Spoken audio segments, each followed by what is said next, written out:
Well, good morning, guys. Very early the next day. I wouldn't say it's bright and early because the sun's not up yet. But I've started working this handle down, and I get real eager to get it down to at least this point because, as I've said very often before, when you first glue one of these up, it is the ugliest thing that you could possibly put your eye on in a knife shop. So I'm just starting to work my contours and just getting the excess stuff out of the way. Of course, the guard here is kind of the benchmark that we're going to use for thickness up front, and we have to have a smooth blend line here, and we're almost there. But we're going to slim up to get not much thinner than it is right here. And then, of course, we're putting a big wheel attachment on. We're going to put a hollow back here for the little finger to get around, and that's really where most of the control of the knife comes from, is that cam area and the little finger. That's where the little subtle control features are when you're using a knife.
This grain will kind of show you when you're getting a really smooth transition. Love this grain.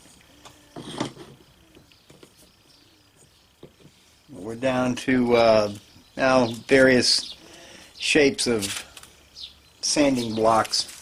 It's just a 1-inch dowel rod. It works well. Alright, I took it up to just a 600 grit all the way around, and then I just ran over to the buffer and I threw a light buff on it, and what it does at this point is show me any defects or areas that I need to pay attention to before I go up any finer. Obviously this metal's getting treated up to 2000, and probably, well, I have to hit these with 2002, and of course, you know, the tang itself, I don't think that my card is going to benefit from 2000 sanding, but it's going to get it. And then we'll do a final buff, and I just use white rouge on this, but there's just a couple little areas that I need to touch at this lower grip before I move up and call the knife itself finished. And of course, you know, we have to make a sheath, and we still have to sharpen it, and we have to trademark it. And I have the blade taped off right now, obviously, to prevent any sort of scratches. We got a pretty nice finish on the blade, but right now I'm happy with how the handle's doing, and be showing you this after we get the little dings out that I do see and we put a final buff on it. I'll go ahead and pull this masking tape off and show you the knife to that point. Alright, I've moved over here into the leather area of my wood shop. I'm going to start making the sheath, so I've already made the pattern. And this is the pattern that I cut up to get the various components of the sheath. And then this is the permanent pattern. Eventually to be transferred into like sheet aluminum, about 1/8 inch thick. It makes it more permanent. And I do that for just about all of my, quote, standard models. So anyway, I've got the knife to the point where I'm going to call it about 98% finished. I still have a final hand sanding and buff to do on everything, but that handle is really turning out nice. I like this red linen micarta. And then there's the white liner, and it kind of accentuates that tang taper that you see. So I think Cecil is going to like this, and I really hope his buddy likes the knife. So I don't have it sharpened yet. I just had the edge dressed down in preparation for final sharpening. I've got the leather cut out and cased, and I have my primary creases formed while it's wet. Case means wet, the leather, so it's pliable. And this is the best time to apply my maker's mark to this, so I'm just going to kind of center that on there, hold down firmly. There we go. And that'll stay in throughout the entire operation. Now I've got a hole to punch, and one of the changes I made in my sheath construction is instead of bringing this down and stitching it, I've gone to using these heavy-duty snaps, and what that does is allow you to fasten the knife around other things that aren't a belt. But I just think it opens up some more options on fastening these sheaths to other things, and I'm doing that with all of my knife sheaths. And the sheath color-wise, so it's going to get this Bordeaux water stain. And the time I put that on is now, before I do anything else, before I install any hardware, and before the leather is completely dry from being cased. So I've just moistened a sponge here. Just take a little bit of the dye, and you just want to start putting it on there. If you notice, I'm working on a little slab of granite, and that's important because when this leather is wet, well, that's why I stamped it when I did, because it's very easy to emboss this leather when it's wet like this. And that's good and bad. If you're tooling or stamping or anything like that, that's good. But if you're trying to keep it smooth and you happen to flip this over on a bump and you're doing this, well, you just embossed the leather where you didn't want to. And it's kind of permanent. Some of them you can rub out with a rubbing stick, but most of the time you've just made a permanent mark. Another thing I meant to show you, when it is still tacky but not quite dry, is the good time. It's a good time to take whatever tool you use and burnish these edges that aren't going to be treated or belt sanded or anything like that, and just get that suede to lay down, and it hardens the edge and just gives it a finished look. Alright, leather is pretty much dry, and I went ahead and cut the weld out.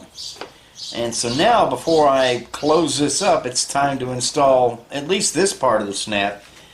And I just do it right here on this granite, and I've got a few of these cut. So I've got the male part of the snap assembled. So I'll take my little flaring tool here.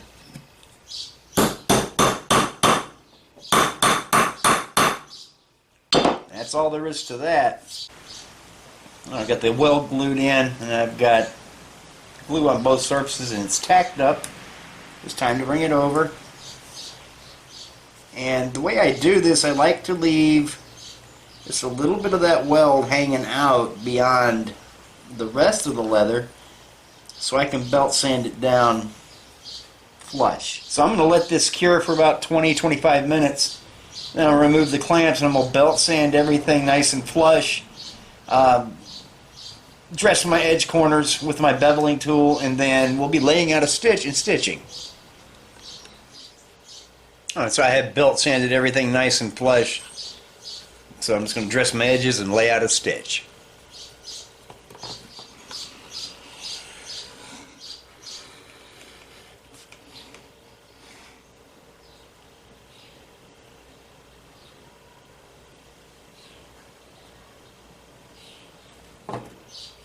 Alright, I'm going to go stitch this.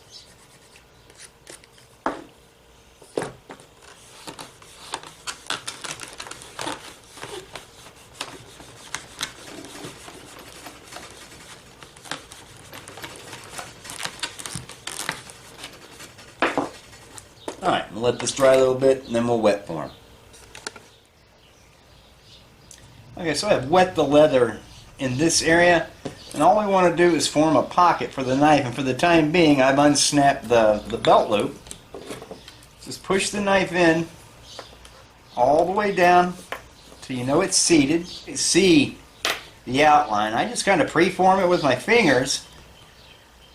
And we just want to make a little pocket to receive that part of the knife. It doesn't take much. And then when we're done, and this dries, it will it'll keep this shape. The knife will just kind of snap home inside the sheath. I'm just going to wipe off any excess water.